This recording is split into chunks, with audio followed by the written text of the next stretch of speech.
আসসালামু আলাইকুম। আমরা আজকে পদার্থবিজ্ঞান বিভাগের একটা পরীক্ষণ নিয়ে আলোচনা করব, ব্যবহারিক পরীক্ষণ। পরীক্ষার নামটা হচ্ছে RC low pass. RC low pass filter বর্তনী লেখচিত্র পর্যালোচনা। ঠিক আছে, তো এখন আমাদের প্রথমে প্রশ্নটা ভালো করে বুঝতে হবে যে এখানে আরসি লো পাস ফিল্টার দ্বারা কি বোঝানো হয়েছে। তো এখানে আমাদের আরসি দ্বারা বোঝানো হয়েছে কি রোধ বা রেজিস্ট্যান্স, আর আমাদের সি দ্বারা বোঝানো হচ্ছে ক্যাপাসিটর।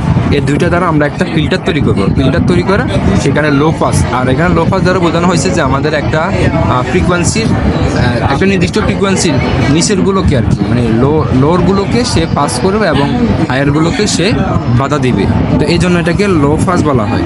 ঠিক আছে, তো এই লেখচিত্র করার জন্য আমাদের যেগুলো দরকার হবে সেটা হচ্ছে কি আমাদের একটা বর্তনী, আমাদের একটা সূত্র হিসেব নিব আমরা। তারপরে আমরা এগুলো নোটবুকে তৈরি করব এবং প্র্যাকটিক্যালি আমরা এটা প্রমাণ করব। তো আমাদের নোটবুক লিখতে হলে আমাদের মাস্ট অবশ্যই আমাদের তত্ত্ব লাগবে, তারপরে উপাত্ত লাগবে এবং সেগুলো আমরা শখে আমরা উপস্থাপন করব। এরপরে আমাদের লাগবে হিসাব, লেখচিত্র ও ফলাফল। এগুলো আমরা নোটবুকের মধ্যে লিখবো। ঠিক আছে, নোটবুকে লিখবো এবং আমরা বাকিটা আমরা যন্ত্রপাতির সাহায্যে আমরা প্র্যাকটিক্যালে উপস্থাপন করব। তো আমরা এই লেখাগুলো লিখবো না, আমরা সরাসরি আমরা বর্তনী এবং হিসাবের মধ্যে যা যা করা দরকার সেগুলো আমরা করে এরপরে আমরা পরীক্ষণে চলে যাবো, ব্যবহারিক পরীক্ষণে চলে যাবো। তো আমাদের প্রথমে বর্তনীটা বুঝতে হবে। বর্তনী আমরা এক পাশে আমরা ইনপুটে আমরা সিগন্যাল জেনারেটরটা রাখবো। এখানে আমাদের এইচসি দ্বারা আমাদের সিগন্যাল জেনারেটর প্রকাশ করে। ঠিক আছে, তো আমরা সিগন্যাল জেনারেটরের এক প্রান্ত আমরা রোধের এক প্রান্ত দিব এবং আরেক প্রান্তে আমরা ক্যাপাসিটরের প্রান্ত দিব। ঠিক আছে, এরপরে আমাদের রোধের এবং ক্যাপাসিটরের সংযুক্ত করে আমরা এই প্রান্তটা আমরা আউটপুটের অসিলোস্কোপে দিয়ে দিব এবং ক্যাপাসিটর এক প্রান্তে আমরা অসিলোস্কোপে দিয়ে দেবো। এখানে আমরা সিআরও লিখছি। সিআরও দ্বারা বোঝা হচ্ছে ক্যাথোড রে টিউব অসিলোস্কোপ। ঠিক আছে, এটা মূলত অসিলোস্কোপে, কিন্তু অসিলোস্কোপের বিভিন্ন ভ্যারিয়েন্ট আছে, যার কারণে আমরা এখানে ব্যবহার করবো ক্যাথোড রে টিউব অসিলোস্কোপ। এই জন্য আমরা সংক্ষিপ্তভাবে এখানে সিআরও লিখছি। ঠিক আছে, তাহলে আপনারা তো অবশ্যই বর্তনীটা বুঝছেন। এরপর আমরা চলে যাবো হিসাবে আমাদের কাট অফ ফ্রিকোয়েন্সি এবং এফসি দ্বারা আমাদের কাট অফ ফ্রিকোয়েন্সি নেবে। আর আমাদের এখানে এটা সূত্র হচ্ছে গিয়ে 1/2πRC। এখানে 2π তো ঠিক আছে, আর হচ্ছে কি আমাদের যে রোধটা আমরা নিব ওই রোধের মান, আর সি হচ্ছে যে ধারকটা আমরা নিব ওই ধারকের মান। ঠিক আছে, তো এখানে আমরা মানগুলো বসায় হিসাব করব, একটা গাণিতিকভাবে একটা হিসাব করবো, এরপর প্র্যাকটিক্যালি একটা হিসাব করবো। দুইটা যদি এক্সাক্ট হয় বা কাছাকাছি মান হয় তখন আমরা বুঝতে আমাদের পরীক্ষণটা সফল হয়েছে বা পরীক্ষণটা সম্পন্ন হয়েছে। এবার আমরা আসি যন্ত্রপাতিতে। আমাদের প্রথম যে যন্ত্রপাতিটা লাগবো সেটা হচ্ছে ধরেন অসিলোস্কোপ, যেটাকে আমরা সিআরও দ্বারা প্রকাশ করছি আর কি, ক্যাথোড রে অসিলোস্কোপ। আর এরপর একটা লাগবে ডিজিটাল সিগন্যাল জেনারেটর। ঠিক আছে, তারপর আমাদের লাগবে একটা ব্রেডবোর্ড, লাগবো। তারপরে আমাদের লাগবে হচ্ছে গিয়ে আমাদের লাগবে রোধ। ঠিক আছে, আমাদের রোধ লাগবো, আমরা সে যে মানটাই নেই। ঠিক আছে, এরপর আমাদের একটা লাগবে ধারক, এটা লাগবে আমাদের কি ধারক। এরপর আমাদের বিভিন্ন কেবল তার লাগবে, যেমন এখানে আমরা অসিলোস্কোপের জন্য একটা নিব, আরেকটা হচ্ছে গিয়ে সিগন্যাল জেনারেটরের জন্য একটা নিব। ঠিক আছে, ব্রেডবোর্ডের কাজটা হচ্ছে গিয়ে আমাদের একটা প্রান্তের সাথে আরেকটা প্রান্ত সংযুক্ত করা। ঠিক আছে, আমরা যদি এভাবে মোড়ে সংযুক্ত করতে যাই তখন কিন্তু আমাদের লুজ কানেকশন হতে পারে এবং আমাদের অপচয় হতে পারে, যার কারণে আমরা ব্রেডবোর্ডটা ব্যবহার করি। ঠিক আছে, সংযুক্ত করার জন্য। এখন ব্রেডবোর্ডের কাজ কিভাবে, এই যে আমাদের এই যে এখানে সারি দেখতে পাচ্ছি আমরা, বিভিন্ন সারি, এখানে একটা, এখানে একটা, এখানে একটা, এখানে একটা, মানে এটার সাথে এটা সংযোগ নাই, এটার সাথে এটা সংযোগ নাই, এটার সাথে এটা সংযোগ নাই। আর আমাদের এই ব্রেডবোর্ডটা যে উপরে দুইটা করে আছে, নিচে আবার এখানে বড় বড় দুইটা আছে, আবার নিচে আরো ছোট করে দুইটা আছে। ঠিক আছে, তো আমাদের উপরের গুলো তেমন একটা কাজ নাই। হ্যাঁ, কাজ আছে, কিন্তু আমাদের এই পরীক্ষণের মধ্যে কাজ নাই। এখানে এরা সারিতে একটার সাথে একটা সংযুক্ত, কিন্তু এটা কলামে না। এরা মানে কি বোঝায়, এটা মানে হচ্ছে কি আমি যদি এখানে একটা সুইচ দিই আর এখানে একটা যদি আমরা করি তাহলে দুইটা কিন্তু একই সংযোগে সংযুক্ত। আর যদি আমরা কলামে উপরে নিচে দিই তখন কিন্তু এরা বিযুক্ত, মানে একটার সাথে একটা সংযুক্ত নয়। আর নিচেও সেম একই রকম, এরা সারিতে সংযুক্ত, কলামে বিযুক্ত। আর যখন আমরা মাঝেরগুলো নিয়ে চিন্তা করবো তখন এরা কিন্তু সারিতে সংযুক্ত, কলামে এরা বিযুক্ত। মানে এখানে যদি আমি এখানে একটা লাইন দিই, এখানে তো একটা লাইন দিই, তাহলে এরা একটার সাথে একটা সংযুক্ত হবে না। আর যদি আমরা সারিতে সংযুক্ত করি, এই প্রান্ত আর এবং এই প্রান্ত দুইটাই কিন্তু একই লাইন। ঠিক আছে, তাহলে এখানে আমাদের সারি কলামে সংযুক্ত, সারিতে বিযুক্ত। তো আমাদের উপরগুলো যেহেতু দরকার না, আমরা উপরগুলো নিয়ে আর বেশি আলোচনা না করে আমরা শুধু এইগুলো ব্যবহার করি। এখন আমরা একটা ধারক নিব। আমার ধারকের মানটা হচ্ছে গিয়ে এই যে 2.22 মাইক্রোফ্যারাড। তো আমরা এই ধারকটা কি করব, এই যে এই এখানে যে কোনো এক প্রান্তে দিয়ে দিলাম আর নিচে এখানে সমান্তরাল দিতে পারতাম বা আবার আমরা আড়াআড়ি দিতে পারি, সমস্যা নাই। তো যেহেতু আমরা সুবিধার্থে আমরা সমান্তরাল দিছি, এর সাথে এটা কিন্তু যুক্ত নয়, ঠিক আছে। তো এখন আমরা ধারকটা দিয়ে দিছি। এবার আমরা দিব কি রোধ। আমাদের রোধটা আমরা নিতেছি হচ্ছে গিয়ে 2.7 কিলো ওহম, ঠিক আছে। তো আমরা একটা রোধ নিলাম। রোধ নিয়ে এই যে ধারকের এক প্রান্ত, এই যে আমরা ধারকের উপরে প্রান্ত যেখানে দিছি সেই ব্রেডবোর্ড আমরা কলামে যুক্ত করব। কলামে যুক্ত করে আমরা পাশে আর একটা কী করবো, আর একটা কলামে আমরা অন্য প্রান্ত দিয়ে দিব, ঠিক আছে। দিয়ে দেওয়ার পরে এরপর আমরা কী করবো, সিগন্যাল জেনারেটর দিব। এবার সিগন্যাল জেনারেটর এক প্রান্ত যাবে রোদে, এক প্রান্ত রোদে। এই যে রোদের যে প্রান্তে আমরা কী করছি, একটা আরেক প্রান্ত দিলাম না রোদের, এটা তো ধারকের সাথে দিছি। আরেকটা আমরা যেখানে দিয়েছি আমরা ওই প্রান্তে আমরা কী করবো, আমরা একটা সিগন্যাল জেনারেটর এক প্রান্ত যুক্ত করে দেবো।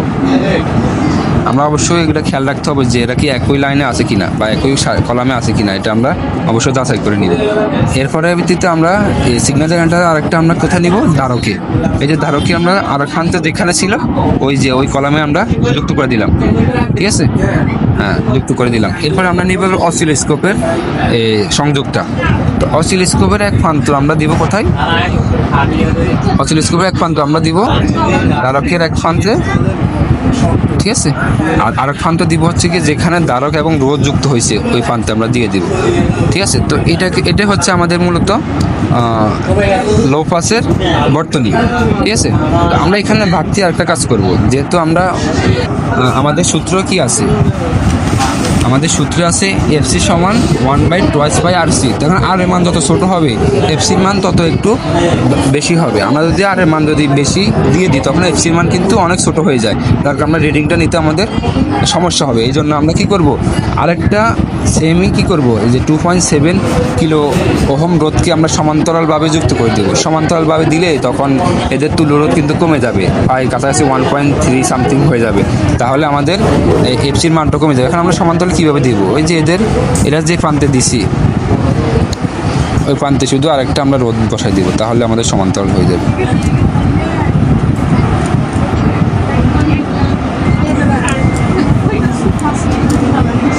রোদ এটার সাথে বসা দিলে হয়ে যাবে আমাদের সমান্তরাল, ঠিক আছে। তো এই জন্য আমরা আমাদের পরীক্ষার জন্য আমরা কি করব, যেহেতু আমাদের 1 ওহম রোধ নেই, 1 ওহম কিলো রোধ নেই, সেই জন্য আমরা 2.7 কিলো ওহম দুইটা আমরা একসাথে সমান্তরাল যুক্ত করে আমাদের রোধটাকে আমরা কমিয়ে নিছি, ঠিক আছে। এটা হচ্ছে আরসি লো পাসের বর্তনী। বর্তনী তৈরি করা শেষ লো পাসের।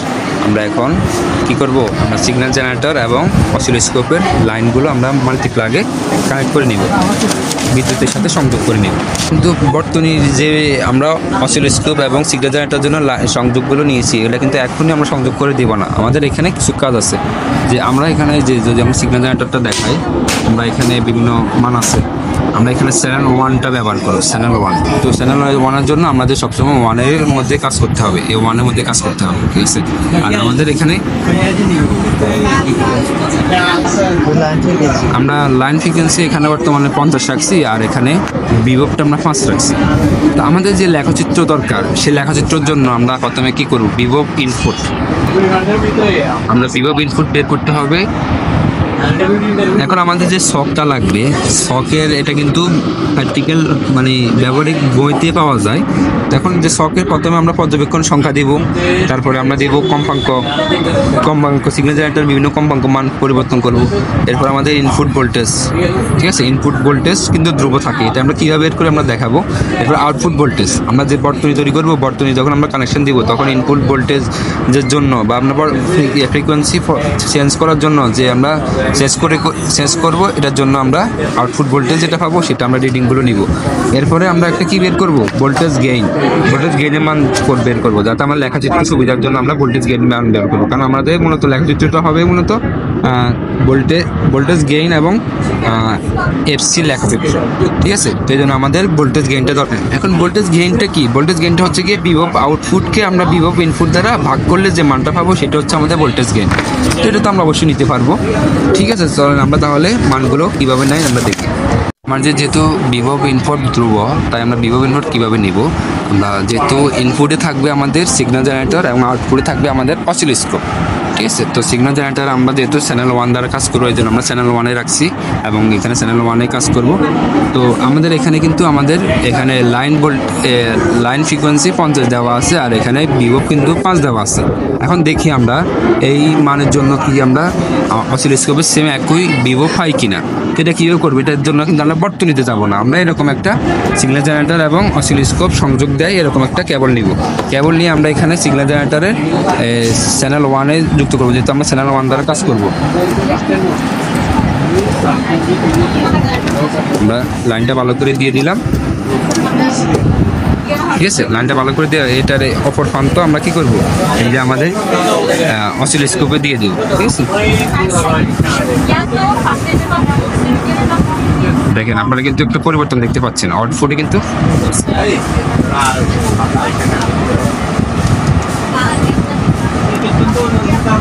ঠিক আছে, আমরা এটা লাগাই দিয়েছিলাম, ঠিক আছে। তো এখন দেখেন আমাদের কিন্তু এখানে বিভিন্ন ফাংশন আছে, আমরা এটার কীভাবে কাজ করব। ধরেন আমাদের এটা কিন্তু ওয়াই অক্ষ বরাবর আছে, আমরা ওয়াই অক্ষ বরাবর মানটাই দিচ্ছি, ঠিক আছে। এখন ওয়াই অক্ষ বরাবর এখানে দেখেন বিভব দেওয়া আছে, বিভব, ঠিক আছে। এখন আমাদের এই বিভবটা আমরা কিন্তু 1-এর করে রাখবো, এই যে দাগটা আমরা কিন্তু 1-এর করে রাখবো, ঠিক আছে। আর এটা দ্বারা আমরা পজিশন উপর নিচে করবো, এখানে এটা দ্বারা ওয়াই অক্ষ বরাবর এটা উঠানামা করে, আর এই পজিশন দ্বারা হচ্ছে আমাদের এক্স অক্ষ বরাবর উঠানামা করে। আর বাকিগুলো আমাদের কাজ নয়, কারণ আমরা আগে এটা সেট করে রাখছি, ঠিক আছে। আমরা সরাসরি যখন আমরা সিগন্যাল জেনারেটর এবং অসিলোস্কোপ কানেক্ট করছি, কারণ কেন আমাদের বিভব ইনপুটটা কিন্তু ধ্রুব, এখানে যে বিভবটা থাকবে ওখানে কিন্তু সেম একই বিভব পেতে হবে, তো এই জন্য আমরা সরাসরি কানেক্ট করছি। আমরা কিন্তু এখনো বর্তনী ব্যবহার করি না, আমরা এখানে লাইন ফ্রিকোয়েন্সি 50 রাখছি, আর এখানে বিভব কিন্তু 5 দেওয়া আছে চ্যানেল 1-এ। আমরা যদি দেখেন চ্যানেল 1-এ কিন্তু 5 দেওয়া আছে, আমরা এখন এখানে যুক্ত করছি চ্যানেল 1-এর সাথে। এখন এই তারটা কেবলটা যদি আমরা কি করি অসিলোস্কোপে আমরা যুক্ত করি, এই যে ইনপুটে এখানে যুক্ত করি, তখন আমাদের এখানে কিন্তু ওয়াই অক্ষ বরাবর এখানে কিন্তু বিভব আছে, আমরা বিভবটাকে যদি 1-এ রাখি, তখন দেখেন আমাদের এখানে কিন্তু একটা মান আসছে। এখন মানটা যদি আপনাকে দেখাই, যে এখানে কিন্তু 1 গড়, 2 গড়, 3 গড়, 4 গড়, 5 গড়, তো এখানে 5 দ্বারা কিন্তু আমাদের বিভবটাই বোঝানো হয়েছে, ঠিক আছে। তো আমাদের এইটা দ্বারা কিন্তু পজিশন উঠানামা করা হয়, আমরা এটা দ্বারা পজিশন ঠিকমতো করে আমরা 5 গড় হয় কিনা এটা দেখে নিব। হ্যাঁ, আমাদের এই 5 গড় আসছে, হয়তো আপনারা দেখতে পাচ্ছেন একটু কম বেশ হতে পারে, কারণ এটা কিন্তু টুরি থাকতেই পারে স্বাভাবিক। তো আমরা কিন্তু 5 নিয়ে নিচ্ছি। এরপরে এবার আমরা কিন্তু বর্তনীটা যুক্ত করব, বর্তনীটা যুক্ত করে এবার আমরা এই মানগুলো নিব। তাহলে আমাদের কিন্তু বিভব ইনপুটের মান আমরা 5 নিয়েছি, এখানে তারা 4 নিচ্ছি, আমরা কিন্তু 5 নিয়েছি, আমাদের কিন্তু সবগুলো 5 হবে। এরপরে এবার আমরা বিভব আউটপুটটা নিব, যখন সার্কিটটা আমরা যুক্ত করবো তখন যে সরাসরি যে সংযোগ করছি এই কেবলগুলো আমরা খুলে ফেলবো, যে কেবলটা আমরা খুলে ফেলবো। খুলে ফেলার পর আমরা বর্তনীতে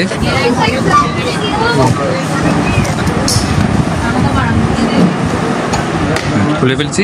এবার আমরা কি করব, যে আমরা সার্কিটে আমরা যেটাকে সিগন্যাল জেনারেটরের জন্য রাখছি সেটাকে আমরা সিগন্যাল জেনারেটরে যুক্ত করব, আর যেটাকে আমরা অসিলোস্কোপের জন্য রাখছি সেটাকে আমরা অসিলোস্কোপে যুক্ত করব। আচ্ছা, হ্যাঁ, আমাদের যেহেতু এক প্রান্ত, এই যে এই কেবলেরও এক প্রান্ত দর্শক, আমাদের কেবলের এক প্রান্ত কিন্তু ক্যাপাসিটরের এক প্রান্তে আছে, আর এক প্রান্ত ক্যাপাসিটরের আরেক প্রান্ত আছে এবং রোদের সাথে যুক্ত আছে, তার মানে এটা হচ্ছে সিগন্যাল জেনারেটর। তো আমরা এই তারটা কী করবো, সিগন্যাল জেনারেটরের ইনপুটে দিয়ে দিব,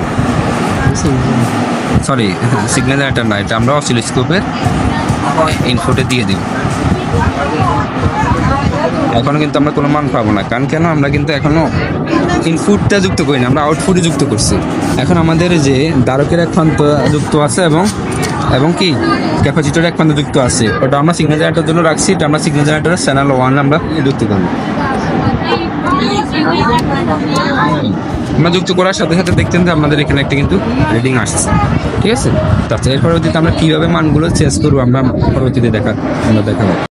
আর মান নিচ্ছি 2.7 কিলো ওহম। কিন্তু আমরা এটাকে সমান্তরাল যুক্ত করার কারণে আমাদের তুল্য রোধ যেটা হবে সেটা হচ্ছে ধরো সেটা এখন আর নতুন করে হবে 1/2.7 যোগ 1.2.7, এখানে কিন্তু 1 হবে, ঠিক আছে। আচ্ছা, তো আমরা যদি এটা ক্যালকুলেশন করি তখন আর মানটা কি দাঁড়ায় আমরা একটু কিছুক্ষণ পরে। তাহলে আমরা সমান্তরাল যুক্ত করার কারণে আমাদের এখন বর্তমান তুল্য রোধটা হচ্ছে 1.37 কিলো ওহম, ঠিক আছে। আর আমাদের ধারক যেটা নিচে সেটা হচ্ছে আমাদের ক্যাপাসিটর হচ্ছে কত 0.22 মাইক্রো ফ্যারাড, ঠিক আছে। আচ্ছা, তো এই মানগুলো আমরা এখন হিসাবের মধ্যে বসাই দেখবো আমাদের কাট অফ ফ্রিকোয়েন্সি কত হয়, ঠিক আছে। আচ্ছা, এখানে আমরা মানগুলো বসাই দিলাম। আর মান বসাইছি আমরা 3.1416, আর এখানে আমাদের সরি আর মান না, আমরা এখানে পাইল মান বসাইছি 3.1416, আর মান বসাইছি আমরা 1.7 ইন্টু 1000 কেন বসাইছি যে কিলো থাকার কারণে আমরা 1000 বসাইছি। এখন শুধু ওহম হিসাব করবো, ঠিক আছে। আর ক্যাপাসিটি হচ্ছে 0.22 মাইক্রোফ্যারাড, তো মাইক্রো থাকার কারণে আমরা 10⁻⁻6 গুণ দিয়ে দিচ্ছি, আমরা ফ্যারাডে নিয়ে নিছি, মাইক্রোটা রাখলাম না, ঠিক আছে। এটা যদি আমরা ক্যালকুলেশন করি তখন আমাদের যে মানটা হয় 528.05 হার্টজ, এটা হচ্ছে আমাদের কাট অফ ফ্রিকোয়েন্সি, ঠিক আছে। তো আমরা এবার পরীক্ষা লব্ধের মাধ্যমে আমরা কী করবো, আমরা সব কাগজে আমরা মানগুলো বসাই আমাদের এই ভিভো ইনপুট এবং ভিভো আউটপুটের মাধ্যমে গেইন ভোল্টেজ বের করে এবং এটাকে আমরা কী করবো কম্পাঙ্ক এবং এই লেখচিত্রের মধ্যে বসালে যদি আমরা সেখান থেকে কাট অফ ফ্রিকোয়েন্সি আমরা এটার কাছাকাছি পাই তাহলে বুঝবো যে আমাদের পরীক্ষণটা সফল হয়েছে।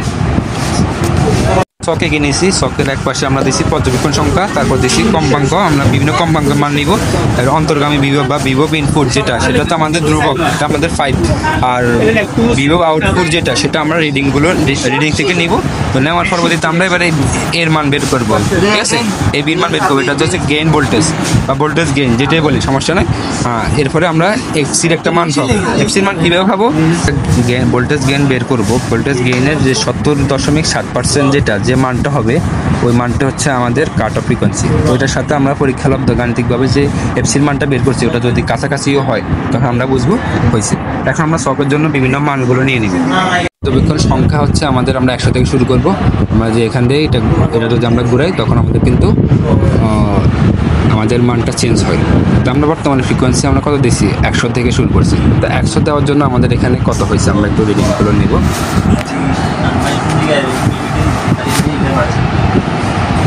এটা যদি লুজ কানেকশন হয় তখন কিন্তু একটু নাড়াচাড়া করে, কারণ এগুলো তো যন্ত্রপাতি এরা। আচ্ছা, তাহলে আমরা কি করবো, এখান থেকে পজিশন, এই যে আমাদের পজিশন থেকে আমরা নিচের থাকে আমরা বরাবর একটা লাইনই রাখবো, যে কোনো একটা লাইন বরাবর রাখবো। এটা আমরা দেখে নিব, শিওর হবো যে একটা লাইন বরাবর আছে কিনা। এরপর উপরেরটা কত হয় সেটা আমরা হিসেব করব, যে আমাদের বর্তমানে কত আছে এখানে। আমাদের এখানে 1 2 3 4 5, এখন ধরতে গেলে কিন্তু 5 হয়, কিন্তু যদি একটু আমরা চিন্তা ভাবনা করি যন্ত্রের ত্রুটি হিসাব করি আমরা কিন্তু 5-এর সময় কিন্তু এক্স্যাক্ট 5 থেকে আর একটু বেশি ছিল, তার মানে একটু কিন্তু কমছে। তাহলে আমরা কিন্তু এখানে মানটা কি নিতে পারি, একটু কমে লিখতে পারি। তখন আমরা এখানে নিচ্ছি কত, আমাদের লেখচিত্রে আমরা কি নিব, কম্পাঙ্ক আমরা 100 নিলাম, 100 বিভব ইনপুট আমাদের 5, তাহলে এটাকে আমরা কি হিসাব করতে পারি বা 4.8 নিতে পারি, ঠিক আছে। মানগুলো নিব, রোধগুলো আমরা 100 থেকে 100 পরে 150 পরে আমরা কি করব 200, ঠিক আছে। কিন্তু আমাদের এখানে কিন্তু কমতে থাকবে, যেহেতু এটা লো পাসেলগুলোকে সে পাস করবে এবং হাই পাসেলগুলো ব্লক করবে, তো এটা আস্তে আস্তে একসময় কমতে থাকবে, ঠিক আছে। তো এখন কিন্তু আপনারা কিন্তু এই জিনিসটার কার্যকারিতা যদি দেখেন, আমরা যখনই রোধ বাড়াবো তখন এটা কমতেছে, তখন আমরা এটাকে পজিশন ঠিক করে মানটা নিয়ে নেব কত হয়। দেখুন বর্তমানে আমরা 200-র জন্য কত আছে, 1 2 3 4, 4-এর এরপরে ছোটো একটা 2টা ঘর, 2 ঘর মানে হচ্ছে গিয়ে 4, তাহলে কত হয়েছে 4.4 হয়েছে। তাহলে আমরা যত বিভব বাড়াবো তত কিন্তু আমাদের মানগুলো চেঞ্জ হবে। এভাবে আমরা পর্যবেক্ষণগুলো অনেকগুলো নিয়ে আমাদের মানটা কিন্তু কমবে, ঠিক আছে। তো এই জন্য আমরা ভোল্টেজ গেইন বের করে আমরা লেখচিত্র দিব। লেখচিত্র দেওয়ার কারণে আমরা যখন এবি এর মানে 70.7% নিব তখন আমাদের এফসি এর মানটা পরীক্ষালব্ধ এফসি এর মানটা বের হয়ে যাবে। আমরা চাইলে আর একটু বেশি নিব, ধর আমরা 400-র জন্য কত নিই, 400-র জন্য আমাদের কত হয় আমরা দেখি। 400 জন্য আমরা এখানে মানটা নিব। তো আমরা পজিশন দিয়ে নিচেরটাকে আমরা একটা লাইন বরাবর রাখবো, নিচের ঘরটাকে আমরা একটা লাইন বরাবর রাখবো। মোবাইলে হয়তো একজ্যাক্ট দেখা যাচ্ছে না, কিন্তু আমরা বাস্তবে এটাকে ঠিক করে নিব। হ্যাঁ, এরপর আমাদের কত হয়েছে? 1 2 3, 3-এর 2 ঘর, 3 থেকে বাড়তি ছোট ছোট 2 ঘর, এই যে দেখায় 3 থেকে বাড়তি ছোট ছোট 2 ঘর, ঠিক আছে। ছোট ছোট 2 ঘরের জন্য 4, তাহলে 3.4। এরপর আমরা যদি মানটা একটু বাড়াই, 500 নিই, 500 নিলে আমাদের আরও কমে গেছে এখানে। তাহলে আমাদের এখানে আমরা পজিশন ঠিক করে নিই, একটা লাইনটাকে আমরা যে কোনো এক ঘর বরাবর রাখবো। তো এখানে আমাদের কথা হচ্ছে 1 2 3, প্রায় 3-র কাছাকাছি বা 3 থেকে একটু কম, তাহলে আমরা দিতে পারি 2.9 বা 2.8। এরপর আমরা যদি এটাকে কম্পাঙ্ককে আমরা আর একটু বাড়াই, 600 নিই, 600 নিলে এখানে আমরা আরও কমে গেছি, ঠিক আছে। তাহলে এবার আমরা পজিশনটাকে নিচেরটাকে যে কোনো একটা ঘর বরাবর রাখবো। হ্যাঁ, একটা ঘর বরাবর রাখা আমরা হিসেব করবো যে 1 2 পয়েন্ট সামথিং বা 2.6 বা 2.3, এগুলো আপনারা হিসেব করে নেবেন, ঠিক আছে। তো এইভাবে বিভিন্ন মান নিয়ে আমরা চক কাগজে বসাবো, ঠিক আছে। বিভিন্ন মান নিয়ে আমরা চক কাগজে বসাবো, বাকিটা আমরা লেখচিত্রে বসেই তারপর দেখাবো।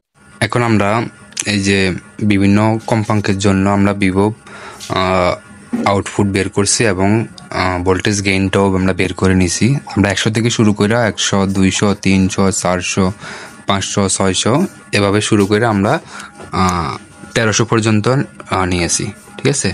তো এটার জন্য আমাদের যে ভোল্টেজ গেইনটা আসছিল, মানে এবি যেটা আসছিল, সেটা আমরা বের করে নিছি, ঠিক আছে।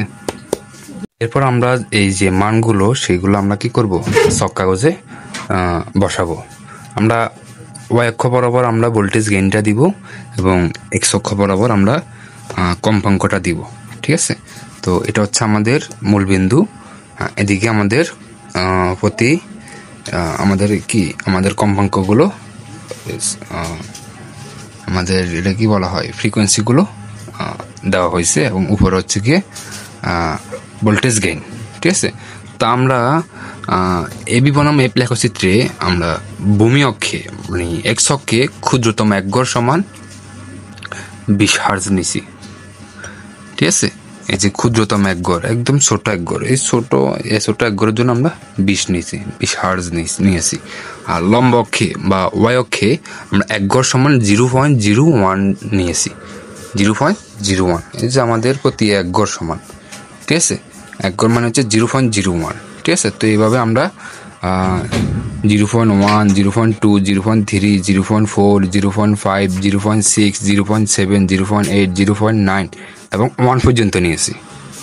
আমরা বিভিন্ন মান বসাইছি, মান বসানোর কারণে আমাদের চিত্রটা অনেকটা এরকম হয়েছে, ঠিক আছে। তো আমাদের চিত্র হয়তো আঁকড়া একটু ত্রুটি থাকতে পারে, ঠিক আছে। আমরা যদি একটু সুন্দর করে আঁকতে পারতাম, সেক্ষেত্রে আমাদের মানটা একটু ভালো রেজাল্ট পাওয়া যেত, ঠিক আছে। তো বর্তমানে আমরা এখানে 17.7% যদি হিসাব করি, তাহলে আমাদের 17.7% এখানে হয়, ঠিক আছে। তো এখানের যে মানটা, সেটা যদি আমরা নিই, সেটা হচ্ছে কি আমাদের 480 বা এর কাছাকাছি, ঠিক আছে। তো যে আমরা বললাম না, আমাদের লেখচিত্রে একটু ত্রুটি আছে হয়তো, বা মান নিতে একটু ত্রুটি থাকেই, ঠিক আছে। ত্রুটির জন্য বা আমরা যদি একটু ভালো করে নিতে পারতাম, তাহলে আমাদের আর একটু কাছাকাছি মানটা আসতো, ঠিক আছে। তো আমাদের কাট অফ ফ্রিকোয়েন্সি ছিল আমাদের 336 বা এর কাছাকাছি ছিল, ঠিক আছে। তো এখন বর্তমানে আমরা যে লেখচিত্রের মাধ্যমে হয়েছি 480, ঠিক আছে। এটা অলমোস্ট প্রায় কাছাকাছি বলা যায়, যার কারণে আমরা বুঝলাম যে আমাদের পরীক্ষণটা সফলভাবে হয়েছে।